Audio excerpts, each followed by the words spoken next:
Alain Geffard et Florence Menet qui vont venir nous présenter les résultats du projet Taranis, qui visait donc à caractériser la participation des événements hydrométéorologiques dans la dynamique d'apport des micropolluants. Très bien. Donc, on va vous présenter quelques résultats du projet Taranis. Et donc voilà. Donc, les objectifs du projet, il y en avait trois principaux objectifs. Donc, le premier, c'était de mettre en place un système d'alerte pour le déclenchement des campagnes, parce qu'effectivement, on parle de crues et d'orages, mais à partir de quand on considère qu'on va avoir un événement de crue et d'orage. Donc, pour ça, il fallait pouvoir définir des seuils d'alerte pour déclencher nos campagnes. La deuxième partie, qui est la plus conséquente, c'était d'évaluer la signature chimique et toxique des événements. Donc, quelles sont les substances qui peuvent être libérées pendant ces événements et sont-elles écotoxiques ? Alors, pour la présentation d'aujourd'hui, malheureusement, on a tellement de résultats qu'on ne va pas présenter de résultats sur la partie d'écotoxique parce que voilà, on a beaucoup de résultats de chimie, donc on va se concentrer sur ces résultats-là. Et la troisième, du coup, on n'a pas corrigé les polices, du coup. Donc la troisième partie, c'est de voir s'il y avait des périodes ou des milieux qui étaient le plus à risque en termes de contamination et d'écotoxicité et de réfléchir à une potentielle évolution de la surveillance. Donc quand et où la qualité de l'eau est-elle à risque et quelles peut être au pluriel les évolutions, là où les évolutions de la surveillance pour la qualité de l'eau. Donc là, on vous présente une carte de la stratégie spatiale du projet. Donc on a déployé, c'est un fond de carte qui présente aussi un peu les usages, les occupations du sol sur les différentes parties de l'estuaire. Et donc on a une première station qui est juste en amont du barrage de Pose. Ensuite, on va voir plusieurs stations autour de la boucle de Rouen, donc je ferai un zoom après. Une station ici au niveau de Rive-en-Seine et une à Fatouville où on aura fait nos échantillonnages. Donc, on a fait des campagnes qu'on a appelées un peu ambiants, donc représentées par les petits cercles rouges, donc à Pose, Rouen, Val-des-Leu, Rive-en-Seine et Fatouville, qui servaient aussi de support pour la stratégie spatiale crue, puisqu'on voulait pouvoir observer l'évolution de nos paramètres sur tout l'estuaire. Et ensuite, on a la campagne orage. Donc, par définition, le GIP souhaitait qu'on se concentre autour de la boucle de la Seine autour de Rouen. Donc, on s'est concentré sur les stations ici. Et donc, j'ai fait un zoom là. Donc, ici, vous avez la même carte avec en ajout les petits points noirs. Les petits points noirs, ça représente les sorties de déversoirs d'orage. Et donc, comme vous pouvez le voir, il y a une densité de déversoirs ici, légèrement en amont de notre station de Rouen, enfin entre les stations de Amfreville, la Mi-Voie et de Rouen, ici, et particulièrement autour de la station Rouen, et puis un petit peu moins, mais encore au niveau entre Rouen et la station de Petit-Couronne. Et enfin, on a une station un peu aval ici, qu'on a utilisée, celle de Val-des-Leu, qui est aussi une station Synapse. Et donc, pour présenter un petit zoom, sur cette période, vous avez de nouveau les déversoirs, mais cette fois avec une idée des volumes qui peuvent être déversés annuellement. Donc, c'est les données qui ont été fournies par Métropole Rouen-Normandie. Et donc, vous voyez qu'il y a certaines zones, et notamment ici au niveau de la station de Rouen, on a des déversoirs qui déversent beaucoup. Et donc, on avait aussi comme support pour notre système d'alerte des stations, on avait des stations pluviométriques qui nous permettaient de faire des bilans et relier la pluviométrie au déversement de ces déversoirs d'orage. Et on a situé ici la plus grosse station d'épuration, puisqu'il y en a d'autres, il y a des petits carrés noirs, c'est d'autres stations d'épuration, mais la plus grosse, c'est celle de la station Émeraude, qui est située entre la station de Rouen et Petit-Couronne. Donc, quels sont les outils que nous avons déployés pendant ces campagnes ? Donc, là, on a déployé des outils pendant 3 matrices. Donc, là, c'est pour la matrice eau. Donc, on a utilisé pour ça des échantillonneurs passifs intégratifs, donc des PO6 pour les contaminants organiques et les DGT pour les métaux. Donc la stratégie consiste à ne pas les déployer plus de 3 semaines dans le milieu. Et une contrainte pour ces outils-là, c'est qu'il faut les déployer juste avant et les récupérer juste après pour pouvoir bien échantillonner l'événement en question. Ce qu'on peut analyser, donc ensuite sur les DGT, c'est des métaux, donc les métaux dissous qu'on dit labiles, puisque donc ils passent par des membranes et une phase de diffusion. Et donc on en a 8 d'entre eux, ils sont listés en dessous. Et les POC6, donc au total, on a fait rechercher dans les membranes POC6 176 pesticides sur toutes les stations, plus du glyphosate et de l'ALPA, donc qui ont été recherchés. Alors, comme c'est une membrane séparée, on l'a déployée que sur 4 des stations, donc Pose, Val-des-Leux, Rive-en-Seine et Fatouville. Et par contre, on a déployé aussi des membranes spécifiques pour les substances pharmaceutiques qui, elles, ont été concentrées sur les stations orage, donc les stations entre Fréville-la-Millevoie, Rouen et Petit-Couronne. On a déployé aussi en parallèle des pièges à particules pour capter donc les matières en suspension qui transitent dans la colonne d'eau. Donc on est vraiment sur un flux horizontal pour piéger ces particules-là. Donc, on l'a mis en page, été revu. Donc, au niveau stratégie, alors par contre, ces pièges-là, on ne peut pas les déployer. Alors, j'ai mis 1 semaine, mais oui, c'est vraiment minimum parce qu'en fait, il faut un certain temps pour pouvoir collecter suffisamment de particules dans ces pièges pour pouvoir faire les analyses derrière. Et malheureusement, donc, on ne pouvait pas les utiliser pour les orages parce que les orages étaient vraiment très courts par définition. Et donc, on avait une installation initiale prévue en début du projet et des campagnes, et puis on venait donc juste les vider avant l'événement, et puis on récupérait à la fin de la campagne. Dans cette matrice-là, donc on a fait des analyses granulométriques, chimiques, donc des métaux, 17 métaux, dont le mercure d'ailleurs, qu'on ne peut pas faire dans les DGT classiques. On avait les 24 hydrocarbures aromatiques polycycliques, donc les HAP, 7 PCB, donc on en a déjà entendu parler aujourd'hui, 6 organoéteints, donc le TBT et ses produits de dégradation, et une molécule organique un peu industrielle, le DEHP, enfin c'est un phtalate, donc qui est un phtalate. Et puis donc des bioessais ont été réalisés sur ces matières en suspension, donc réalisés par Toxem, et donc de génocécité, perturbation endocrinienne et cystotoxicité. Mais donc, comme j'ai dit, on ne pourra pas présenter les résultats aujourd'hui. Alors, le troisième type d'outil, ça a été de proposer l'utilisation de notre bioessai Dressen, donc qui se base sur l'utilisation d'organismes calibrés, ce qui va nous permettre, en utilisant ce type d'individu, d'assurer au maximum une comparaison à la fois spatiale entre les sites où on va la mettre, mais aussi une comparaison temporelle. Alors pour les éléments, pour essayer de l'appliquer cette fois-ci vis-à-vis d'événements très ponctuels comme les orages ou de conditions particulières comme la crue, alors on va dire peut-être des débits élevés parce que l'année était un peu particulière vis-à-vis de la crue, on avait souhaité tester notre bioessai dans ce contexte. Et pour ne pas être totalement, j'allais dire, dépendant de l'élément d'alerte qui veut dire faut aller à ce moment-là le déployer. On a fait une stratégie un petit peu différente. On est allé mettre sur chacun des sites, on va dire un stock assez, du moins suffisant d'organismes en amont de la période de ces événements, notamment orage. Ce qui nous a permis, avant que ces événements arrivent, d'avoir de relever des organismes, ce qui va nous permettre d'avoir des organismes en période, on va dire, ambiante. Et par contre, de pouvoir, dès qu'il y a eu un déclenchement orageux, d'aller récupérer nos organismes dans les 48 heures. Comme ça, on sait qu'ils ont été exposés à l'événement. Et ensuite, on les récupère en toute facilité. Et bien sûr, on en récupère à différents temps après pour voir un petit peu si ça récupère, s'il n'y a pas eu d'autres événements orageux entre-temps. La deuxième stratégie, ça a été la même chose pour ce qui était l'événement cru avec un dépôt suffisamment d'organismes en amont de tous ces événements et une récupération de façon séquentielle lorsque les débits suivis étaient d'intérêt. Alors, ce que ça nous a permis, en fait, c'est qu'on a eu un suivi comme ça de nos organismes pendant maximum 3 mois.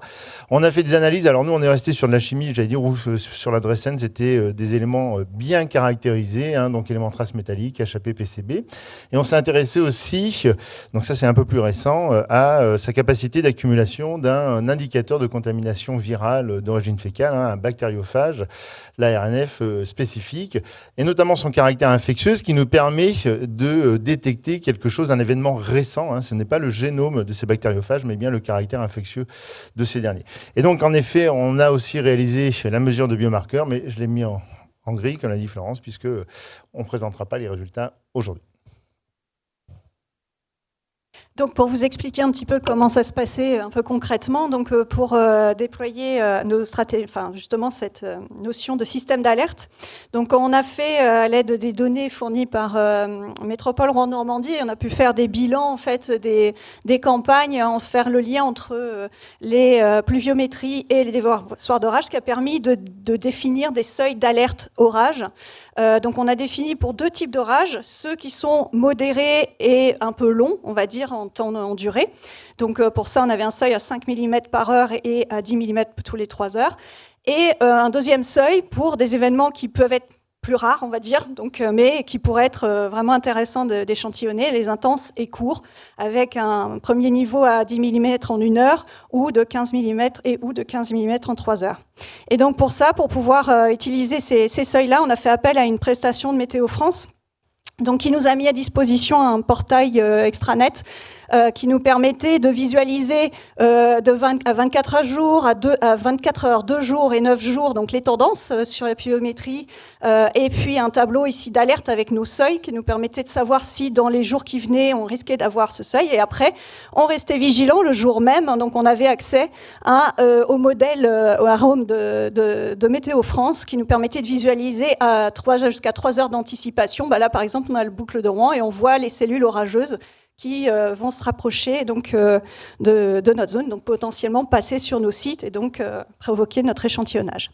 La deuxième stratégie, c'est pour les crues. Donc là, pareil, on a fait un bilan, donc comme on en a parlé déjà ce matin, je ne vais pas revenir dessus, sur les différents types de crues qu'on peut avoir. Donc nous, c'est vrai que ce qui nous intéressait dans le projet, c'était vraiment le type fluvial, si possible. Et donc, on a regardé un petit peu les événements, les débits, en fonction des débits et événements de crues dans la Seine. Et donc, on s'était fixé un seuil d'alerte à 1200 mètres cubes par seconde pour pouvoir se dire, voilà, on est vraiment dans un événement cru significatif. Et donc pour ça, pour suivre ça, on a utilisé un système qui existe déjà, le système Vigicru, où on pouvait suivre donc au jour le jour donc l'évolution des débits à la station de Vernon, donc en amont de notre secteur d'études, et de provoquer donc les événements. Donc juste un petit bilan rapide. Donc à gauche, vous avez un graphique sur les précipitations pendant toute la durée du projet et des campagnes, donc de juin 2023 à fin août 2024, et à droite, c'est la même chose, mais pour les débits. Et donc, vous voyez là où sont positionnées donc, les campagnes. Et donc, ce qu'on peut voir, c'est qu'on a quand même plutôt bien réussi à capter des événements. Donc, au niveau eau et MES, donc, on a fait 4 campagnes ambiantes, donc en juillet 2023, novembre 2023, mars-avril 2024 et juillet 2024. Et donc, on a eu 3 orages, donc ici en juin 2023 et puis en juillet et août 2024. Et une crue ici juste avant. Donc en fait, on attendait notre big crue à 1200 mètres cubes par seconde. Oula. Bon, alors je passe. Donc voilà, vous avez le bilan des crues. Donc on va vous présenter les résultats. Donc comment on voulait présenter ça? Donc c'était par paramètre et matrice paramètre. Vous avez un gradient par secteur en fait pour montrer un petit peu sur l'événement là où on avait un signal un peu plus fort. Et puis donc dans chaque paramètre, on pouvait indiquer quelle substance ressortait. Donc pour les orages, donc je ne vais pas décrire les graphiques parce que je n'ai pas trop le temps. Donc pour les DGT, donc les métaux labiles dans l'eau. Donc on avait ici le secteur qui a le plus présenté de signal fort, c'était donc à la station de Val-des-Leux, donc avec des apports légèrement amont, avec 7-8 métaux qui ont multiplié leur concentration de façon significative. Sur les autres secteurs, les concentrations étaient moindres, comme on peut voir par exemple pour le cadmium ici. Mais par contre, entre la campagne ambiant et la campagne orage, on avait des apports significatifs de ces métaux-là. Et donc avec des facteurs allant de 3 à 18 fois, même pour le cobalt. Pour les pesticides, donc on a ici les stations, donc le gradient entre Amfreville et Val-des-Leux avec la somme ici des pesticides. Donc qu'est-ce qu'on voit? Donc c'est que là où il y a le plus au niveau gradient total, donc c'est au niveau de la station Polycoronne, on avait le plus de pesticides. Ceux qui ressortaient le plus, les 2 premiers, c'était des métabolites, donc le DEA, des métabolites de l'atrazine, DEA et hydroatrazine. Après, on a un fongicide et un herbicide, et enfin une l'imidacloprid qui est interdite, qui ressortait. Et donc, enfin, on a aussi le glyphosate et MPA qui ressortaient particulièrement à la station Val-des-Leux. Et donc, au total, sur toutes les stations, on est à peu près à 74% de quantification de métabolites, 15% de substances interdites et 11% de substances autorisées. Au niveau des pharmaceutiques, là, on a aussi un profil. Donc là, il n'y avait pas de pharmaceutique à Val-des-Leux. On n'a que 3 stations, hein, donc Infreville, Rouen et Petit-Couronne. Et donc, vous avez clairement à Petit-Couronne donc une augmentation significative de tous les pharmaceutiques qu'on a pu qui sont quantifiables, enfin qui sont quantifiés et qu'on peut convertir en concentration dans l'eau. Avec ici, vous avez les principaux, les 3-4 principaux, ceux qui ont montré des concentrations plus fortes entre l'ambient et l'orage, avec donc des bêta-bloquants, notamment bêta-bloquants, caféine et un antidépresseur, pas forcément dans le même ordre en fonction des stations, avec en plus ici un anti-inflammatoire, le kétoprophène, qui ressortait beaucoup aussi au niveau de la station de Petit-Couronne. Alors, concernant le biote, sur les composés un peu classiques, HAP et PCB, alors donc, comme l'a dit Florence, hein, là, cette représentation, c'est pour montrer le différentiel qu'il y avait au niveau des différentes zones entre l'analyse avant et après l'événement. On ne voit pas grand-chose concernant les HAP. On a juste pu marquer un petit peu vis-à-vis des PCB sur ces 2 zones les plus soumises ici au déversoir, avec une augmentation un petit peu plus importante de la charge de la somme des HAP dans les tissus de Dressen. Là, pour les métaux, je ne l'avais pas représenté de cette forme, hein. Donc ça ne veut pas dire qu'au cours du temps, puisqu'on a fait des analyses sur différents temps, hein, ça ne veut pas dire qu'il ne puisse pas y avoir quelques évolutions au cours du temps, hein. Donc ça allait plutôt à l'augmentation sur les différents sites pour le cadmium, plutôt à la diminution pour le zinc. Mais ce qui est à retenir, c'est que quel que soit le temps, que ce soit avant ou après un événement orageux, on ne mettait pas de différence particulière entre les sites, donc pas d'influence particulière de ce phénomène.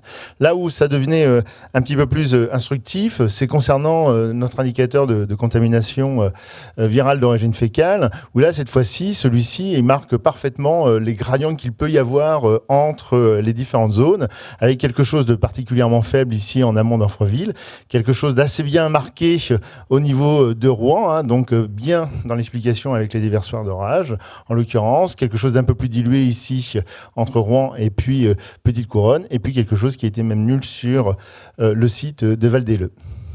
Alors, juste pour une petite précision, hein, c'est que quand on mesure ce niveau infectieux, c'est quelque chose qui est vraiment temporel. On peut retrouver, notamment ici pour le site de Rouen, la différence entre un temps, on va dire, un peu ambiant. On marque très bien quand il y a un effet orageux, mais si on revient 8 jours après, hein, et qu'il n'y a pas eu d'autres événements orageux, eh bien le signal, j'allais dire entre guillemets, s'éteint. Donc on marque vraiment un phénomène temporel vis-à-vis de cet événement orageux. Merci. Donc maintenant, si on regarde rapidement donc les résultats pour la crue. Donc là, on a changé d'échelle, hein, donc on est bien sur tous l'estuaire, donc de Pose à Fatouville. Donc au niveau des métaux labiles, donc là pareil, on a donc on n'a pas trop un gradient, on a juste effectivement des concentrations plus fortes à Fatouville, mais qui pourraient être dues juste à un effet de la salinité, donc qui peut avoir une influence sur la spéciation des métaux. Et notamment par exemple le cadmium, comme ça a déjà été démontré dans d'autres projets Sénaval. Et donc après, sur les événements crus, donc on sait la différence par rapport à la station ambiante, on voit qu'on a, en fonction des stations, différents métaux qui vont réagir plus ou moins fortement, avec, par contre, c'est vrai qu'à Rive-en-Seine, on a eu les 7 sur 8 métaux qui ont montré une augmentation significative entre les deux, la situation ambiante et une situation crue. Pour les pesticides, donc on a aussi un signal. Alors on a notamment des concentrations plus faibles à Pose qui augmentent à Rouen et après se stabilisent entre Val-des-Leux et Fatouville. Donc on a aussi une grande contribution de métabolites, hein, toujours de métabolites de la dégradation de l'atrazine, avec donc notamment le DEA. Et puis après, on a un herbicide, le chlortoluron, le tébuconazole, donc un fongicide, un autre métabolite et un autre herbicide qui est arrivé en tête. Et donc entre une situation ambiante et crue, voilà ce qui va ressortir, c'est qu'on a plusieurs pesticides, alors je ne les ai pas tous listés, qui se montraient une différence significative. rien. Enfin, Val-des-Leux, j'ai mis ND, c'est parce qu'en fait, le piège était resté coincé pendant ces campagnes-là, donc on n'a pas pu faire d'évaluation sur la campagne crue, mais on avait juste le niveau ambiant.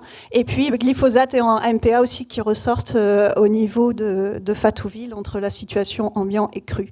Avec cette fois des proportions entre les différentes catégories. On a un peu moins de métabolites, 49%, par contre plus de pesticides autorisés qui ressortent et 10% d'interdits.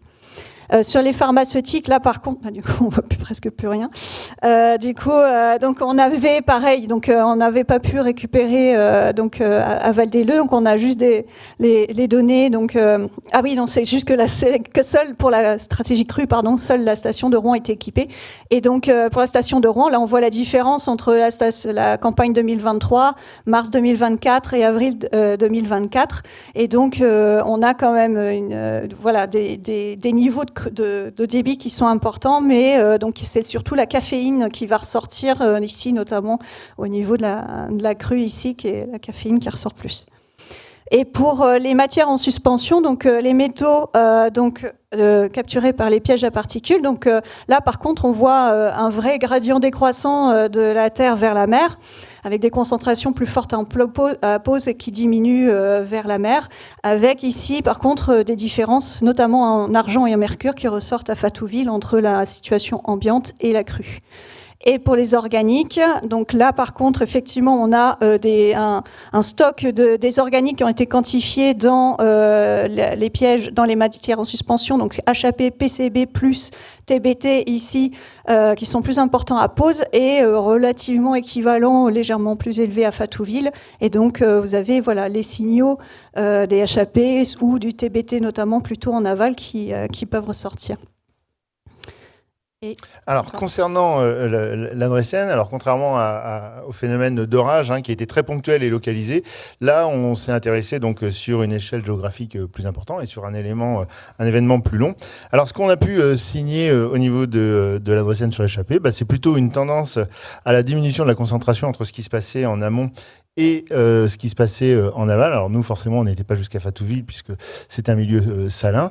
Et on a pu bénéficier, j'en remercie, donc la ZACN, d'un petit complément de financement pour aller regarder ce qui se passait donc bien en amont de la zone de Rouen, et ce qui nous a permis de voir avec un point qui est très en amont de la région parisienne, donc à Fontaine-le-Port, avec des concentrations relativement basses, des concentrations tout de suite beaucoup plus importantes en échappée dans la région parisienne, et quelque chose qui continue à décroître jusque dans la région rouennaise.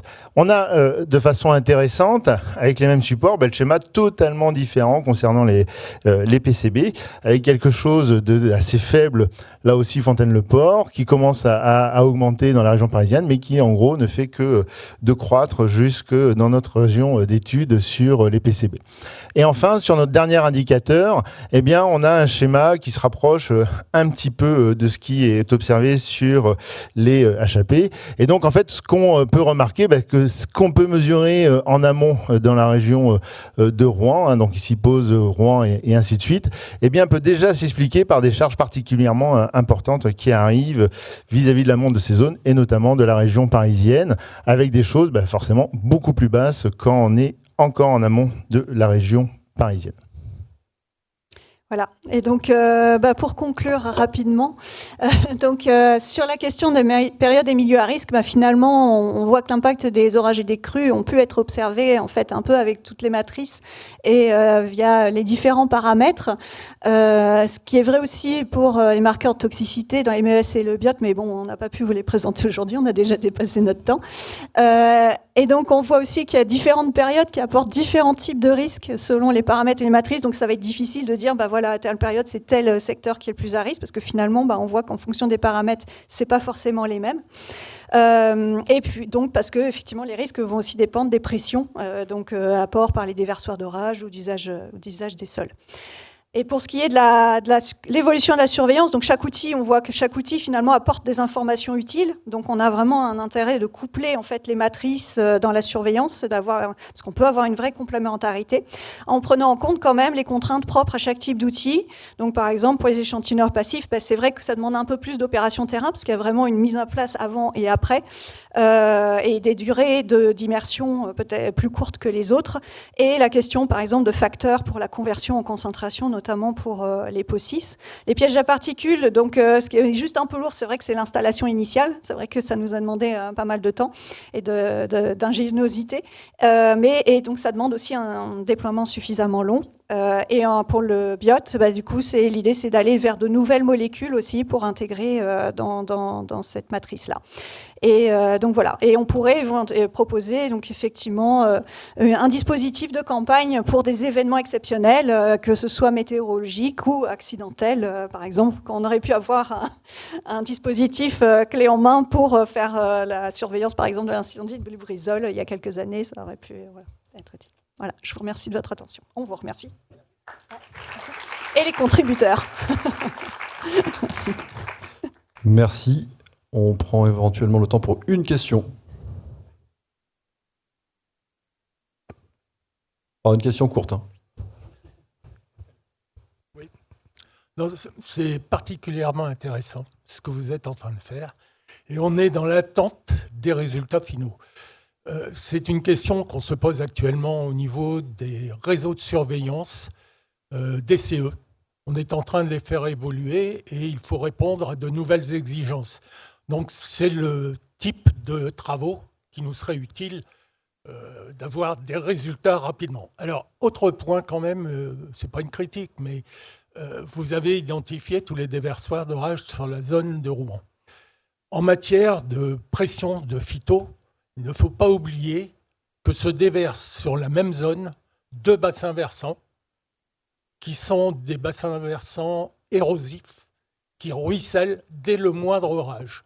Ce sont les bassins du Cailly et de la Clairette et le bassin de l'Aubette et du Robec. Donc ce sont des éléments, je pense, à prendre en compte dans l'interprétation, notamment des MES et de tout ce qui est lié au MES. Surtout que ces 2 bassins, sur leur partie, disons, majeure, sont des bassins dans lesquels s'exercent des activités agricoles, notamment sur les plateaux. Effectivement, dans le montage du projet, on s'était au début posé la question de cibler, effectivement, de mettre des stations justement en aval de ces apports. Mais voilà, effectivement, on a dû faire des choix et on n'a pas pu aller jusque-là. Mais on prendra note, effectivement, pour le rapport qui devrait normalement être fourni d'ici la fin de l'année. Donc les résultats devraient arriver assez vite. Enfin, les résultats sont là, c'est la rédaction qui va arriver. Merci. Je vous remercie pour votre présentation. Si vous avez d'autres questions, vous pourrez toujours vous rapprocher d'Alain et Florence durant la pause café.